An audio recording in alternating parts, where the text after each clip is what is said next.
Құрметті әріптестер, біз бүгін сіздермен Қазақстан Республикасы Білім және Ғылым Министрлігінің 2012 жылғы 21 ақпандағы номер 57 бұйрығы және Қазақстан Республикасы Оқу ағарту Министрлігінің 15.08.23 жылғы 259 бұйрығы, Қазақстан Республикасы Ғылым және Білім Министрлігінің 19.11.21 жылғы 268 бұйрығы негізінде конкурсымызды бастаймыз. Әр комиссия мүшелері жеке бағалайсыздар. Бағалау барысында бір-біріңізбен бағасы туралы пікір алмасуға тыйым салынады. Бағалау балдары туралы қазір қысқаша айтып өтейін. Талапкердің білім деңгейі бойынша, егер білімі техникалық және кәсіби болатын болса, 1 балл қойылады.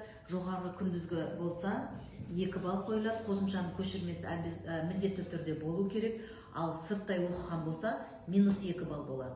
Жоғарғы күндізгі бірақ үздік оқыған болса, 3 балл болады. Магистр болса, 5 балл болады. Ғылыми академиялық дәрежесіне келетін болсақ, PhD доктор 10 балл, ғылыми доктор 10 балл, ғылыми кандидат 10 балл. Келесі, енді жұмыс өтілі жоқ үміткерлер үшін сертификаттау, педагогикалық біліктілік санаты 5 балл, біліктілік санаты бойынша екінші санатта болса 1 балл, бірінші санатта болса 2 балл, жоғарғы санат болса 3 балл, педагог модератор болса 3 балл, педагог сарапшы болса 5 балл, педагог зерттеушіге 7, педагог шеберге 10 балл қоя алады. Әкімшілік және әдістемелік қызметтегі жұмыс тәжірибесі бар болса, әдіскер лауазымдық жұмысында кемі 2 жыл болса, онда оған 1 балл, директордың орынбасары болып жұмыс жасаған болса, онда да еңбек өтілі кемінде 2 жылдан кем болмау керек, оған 3 балл қоясыздар. Директор лауазымында жұмыс істеген болса, онда да кемі 2 жыл жұмыс істеген болса, 5 балл қойылады. Алғаш рет жұмысқа кіріп атқан педагогтар үшін педагогикалық кәсіби тәжірибенің нәтижелері бар болатын болса, өте жақсы болса 1 балл, жақсы болса 0,5 балл.